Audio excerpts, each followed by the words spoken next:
Constitucionales, un programa auspiciado por la Asociación Argentina de Justicia Constitucional. Bienvenidos a Aires Constitucionales, espacio de la Asociación Argentina de Justicia Constitucional bajo la presidencia del doctor Patricio Maraniello. Pueden seguirnos en nuestra página, redes sociales, encontrar todos nuestros programas en nuestro canal oficial de YouTube y dirigirse directamente a nosotros a nuestra dirección de mail. Los jueces de la Cámara Nacional de Apelaciones en lo Civil, doctor Gastón Polo Olivera y el doctor Carlos Carranza Casares, conocieron en un recurso de apelación contra una sentencia de primera instancia que condenó a un médico y en forma extensiva a la compañía de seguros a pagar un importe equivalente a 6 millones de pesos por haber realizado una intervención mini invasiva de relleno de labios con, según lo aprobado en autos, silicona libre en tejidos blandos, sustancia que no está permitida para esta práctica, en lugar de ácido hialurónico, que era lo convenido, provocando una, de acuerdo al peritaje médico, una parálisis, una incapacidad parcial y permanente del 20%.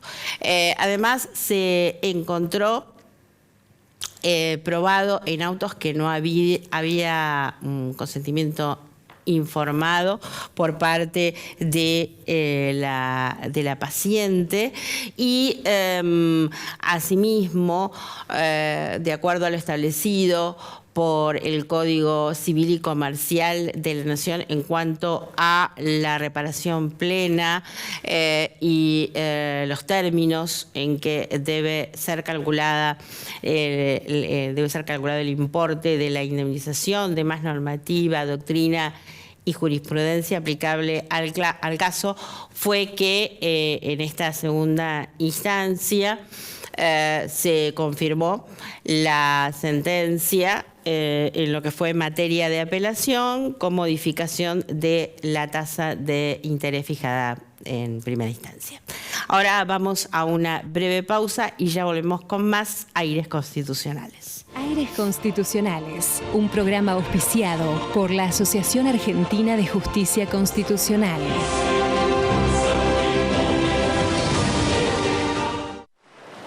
Misiones tiene un gran secreto para descubrir. Su selva. Un viaje donde la naturaleza realmente tiene vida, con sus reglas, su energía y sus caprichos. Un viaje donde volvés a ser un habitante natural. La selva de Misiones te habla, te invita a reconectar con la biodiversidad, a descubrir sus secretos escondidos y recoger sus enseñanzas. Un viaje único que no es para ver, es para vivir.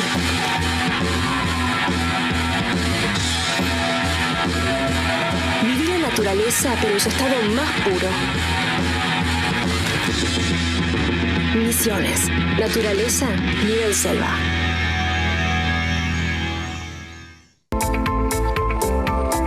Alfa 2000 Soluciones Informáticas, empresa líder en software para comercio exterior, presenta la firma digital para firmar todo tipo de documentación de una forma práctica y segura. Software a medida para todo tipo de operaciones. Comuníquese al 4345-5150. www.alfa2000.com.ar.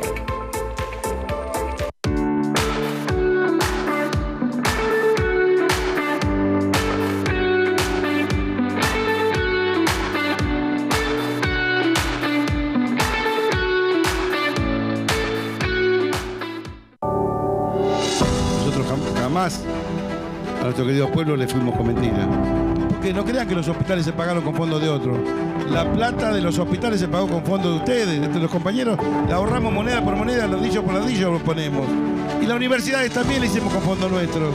Nuestros chicos empiecen desde el jardín.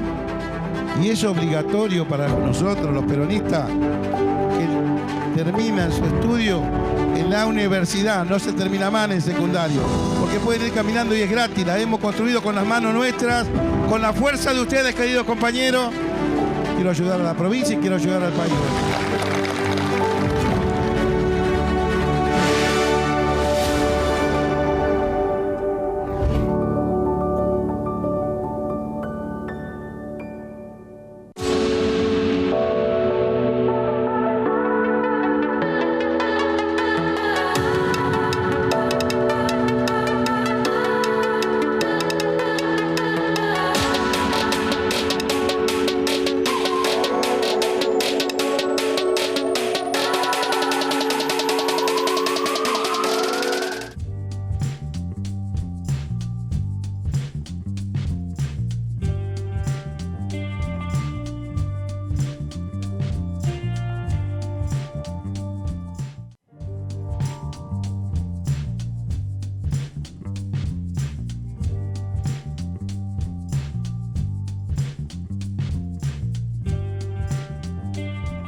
En Vicente López seguimos trabajando para estar cada día más seguros. Por eso, seguimos invirtiendo en tecnología al servicio de la seguridad, sumando nuevas cámaras, renovando los chalecos de nuestras fuerzas, invirtiendo en cámaras portables y en más puntos seguros. Vivamos Vicente López.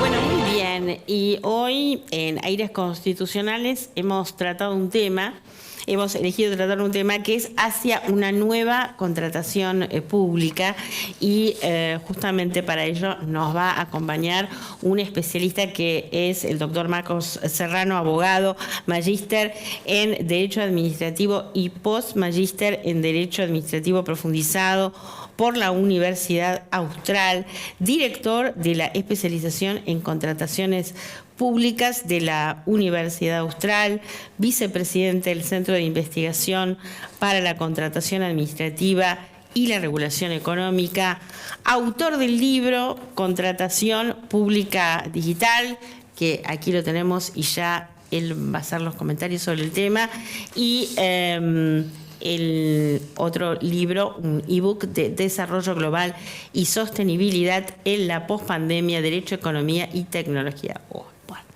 ¿Cuánto, Marcos? Gracias por acompañarnos en el día de hoy. Bueno, la verdad que un tema de mucho interés realmente para toda la población. Me gustaría que en una primera instancia, en tu rol docente, que lo tenés, nos pudieras explicar cuál es el procedimiento que tiene una contratación pública en líneas generales, cuáles son los requisitos, los criterios de evaluación para la adjudicación, etcétera. Perfecto. Bueno, antes que nada, muy buenos días a todos.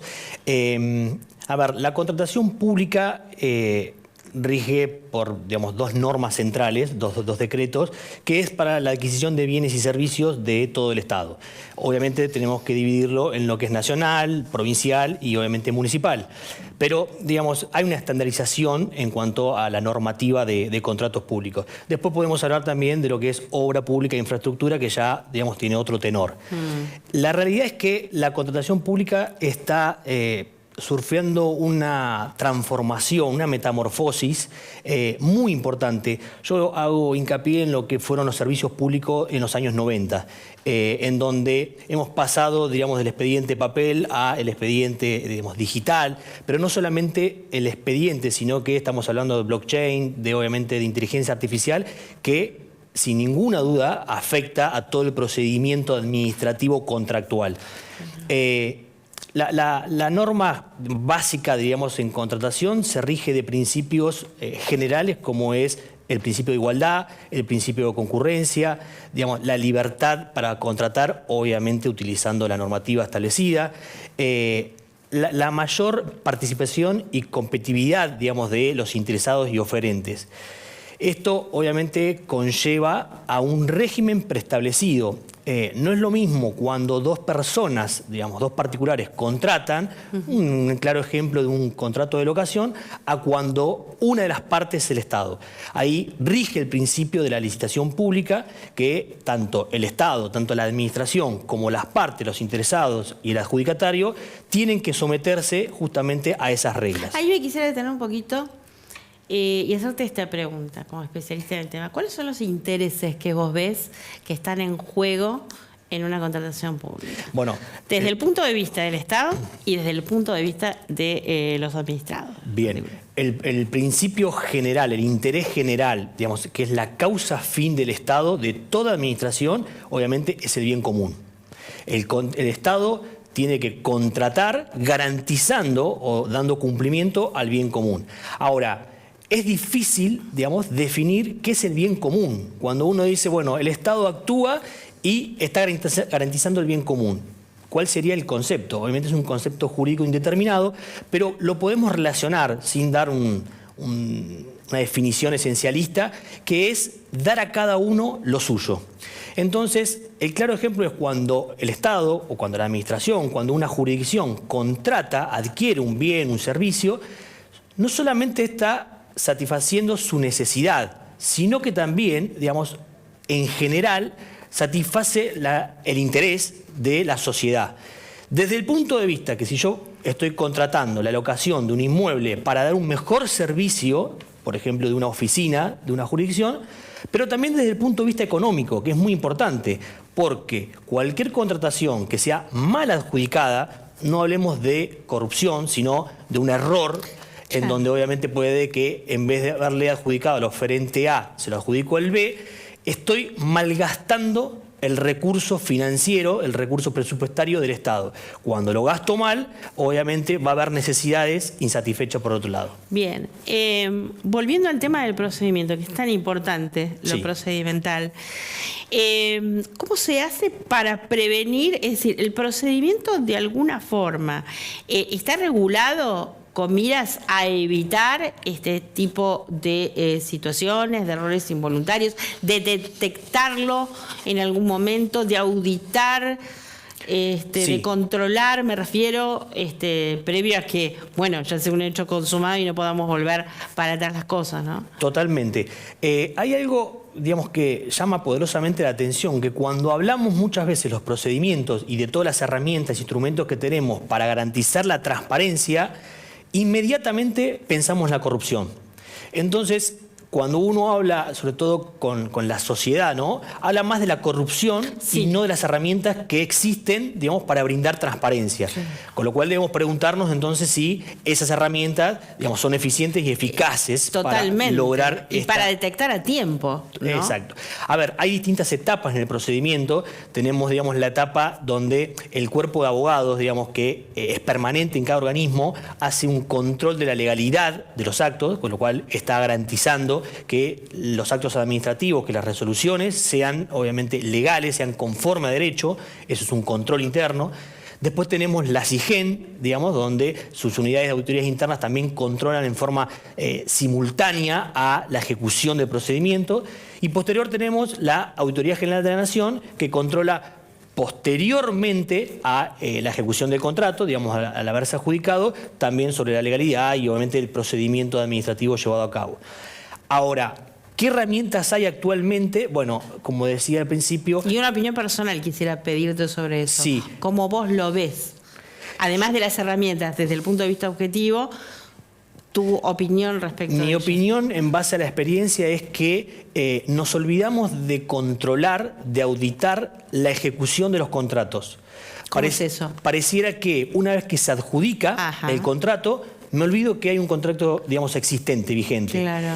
Y muchas de las veces esas malas prácticas administrativas, hechos de corrupción, se dan en la ejecución del contrato. ¿Y por qué, Marcos, digamos, no hay una situación de rendición de cuentas a medida que se va ejecutando? Sí, lo hay internamente, porque el organismo tiene que hacer, digamos, anualmente y plurianualmente informes de gestión, digamos, y de control, y la auditoría, si es que controla ese expediente, lo va a hacer, digamos, como una rendición de cuenta Claro. general.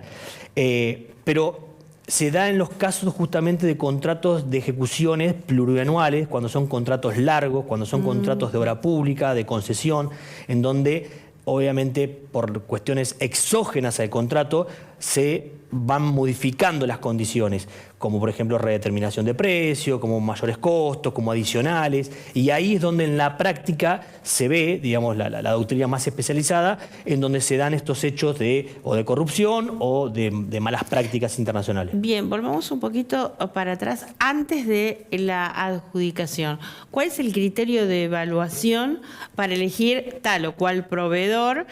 Y luego de elegido o previo, no sé, ¿cómo se audita esto? Si ha sido realizado el procedimiento correctamente, si el resultado es el que corresponde. Bien, se ha dado justamente en esta modificación, en esta transformación, un cambio en el paradigma de la selección.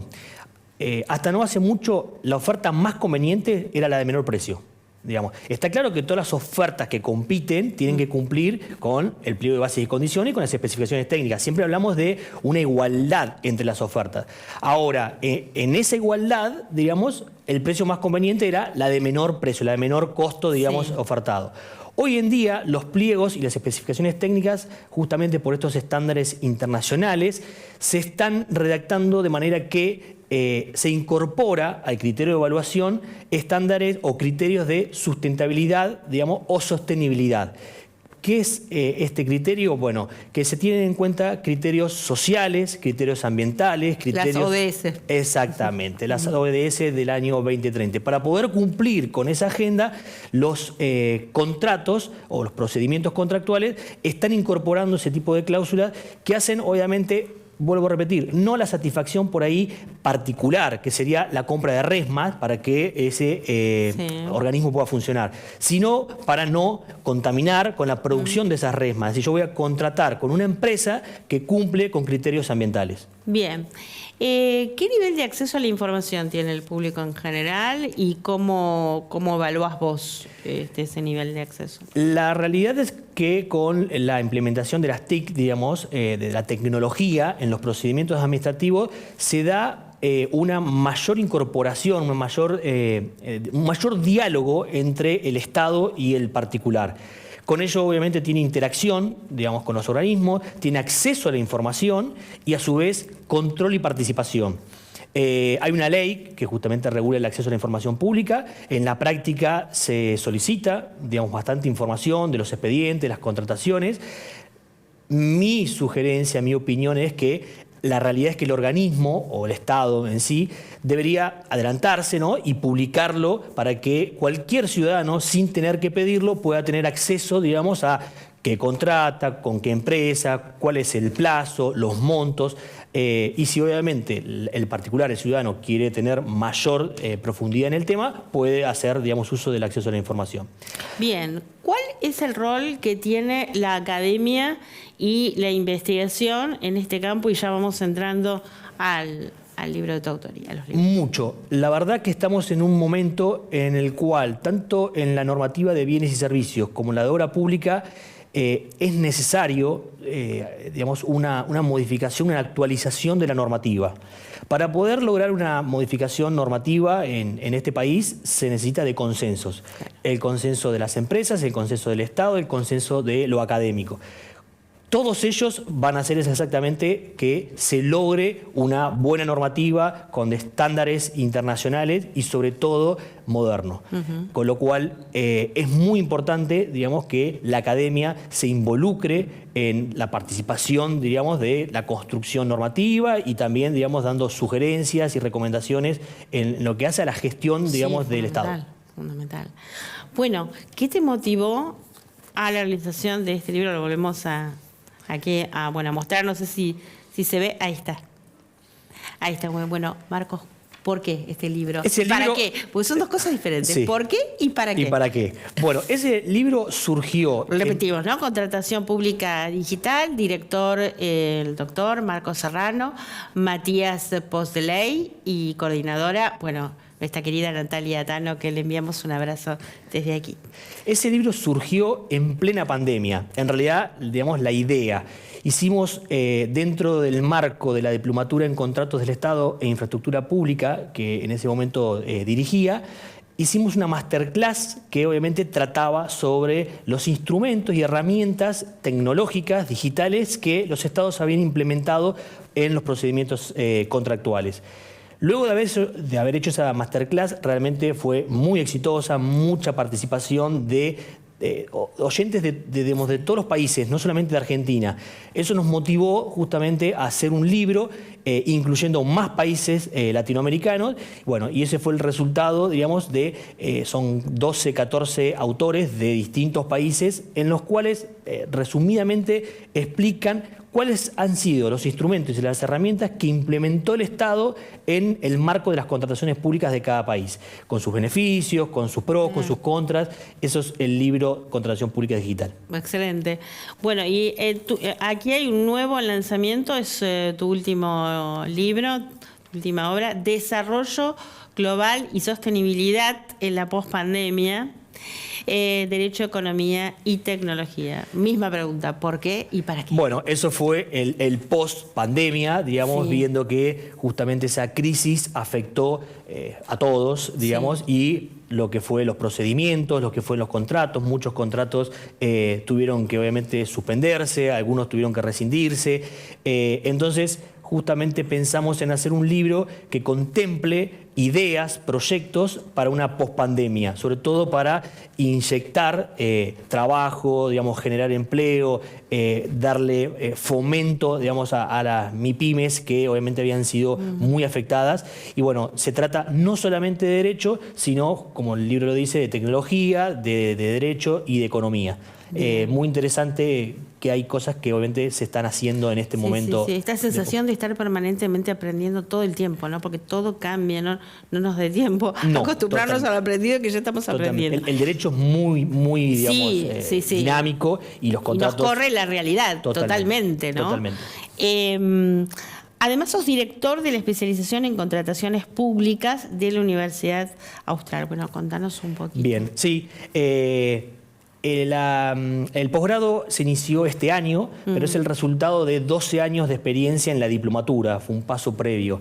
La idea surgió justamente con los colegas de la Universidad Austral en generar un espacio académico en donde se estudie y se analice el contrato administrativo como instrumento de una política pública y como un sistema. Digamos, no el contrato desde la perspectiva del derecho, sino justamente la gestión de la contratación pública. Que esto significa desde que uno, digamos, hace el requerimiento, mejor dicho, desde que identifica la necesidad hasta la ejecución del contrato con la culminación justamente de esa satisfacción de la necesidad o el bien, o el servicio o la obra.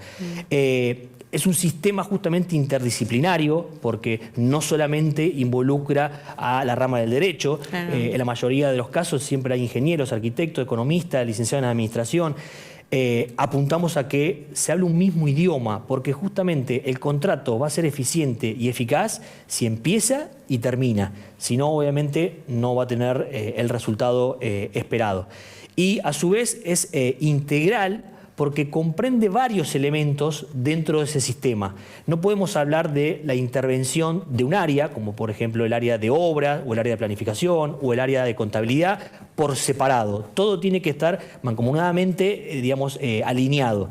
Entonces, esta especialización, que es de un año, bastante intensiva, pero uno se recibe con título de posgrado como con especialista, digamos, en contratación pública, hace un estudio y un análisis profundizado de todo el sistema de la gestión en la contratación administrativa. Nos queda poquito tiempo. Quisiera hacerte las últimas preguntas vinculado a cuestiones que tienen que ver con la participación ciudadana. Es decir, ¿qué dice tu experiencia? ¿Cuál es el nivel de la participación ciudadana en esta materia? A ver, como les decía, ya hablamos un poquito de las herramientas que tiene, pero sí, en los hechos. Hay una participación positiva, que es la que hablamos, donde el ciudadano puede conocer, puede participar, puede controlar, puede denunciar. Y también en la práctica hay un efecto negativo cuando ciertos partícipes utilizan el acceso a la información para trabar la gestión. Académicamente, digamos, siempre se habla de la visión positiva, ¿no? Digamos, de que cuanto más irrestricto sea el acceso, mejor es, con lo cual concuerdo totalmente, pero siempre está el lado B, en donde si se quiere utilizar maliciosamente, digamos, se abarrotan... Como todo, si hay un abuso, obviamente deja de ser positivo. Sí, si de un mismo expediente la misma ONG o el mismo ciudadano o el mismo partido político pide 15, 16 veces acceso a la información por A, por B, por C, por D, empieza a trabar la gestión, digamos, y no hay que olvidar que detrás de ese procedimiento, detrás de ese contrato administrativo, hay una necesidad de los ciudadanos. Bien, bueno, ya estamos cerrando y como vos decías, contratación pública muchas veces está vinculado con el tema corrupción, ¿no? Sí.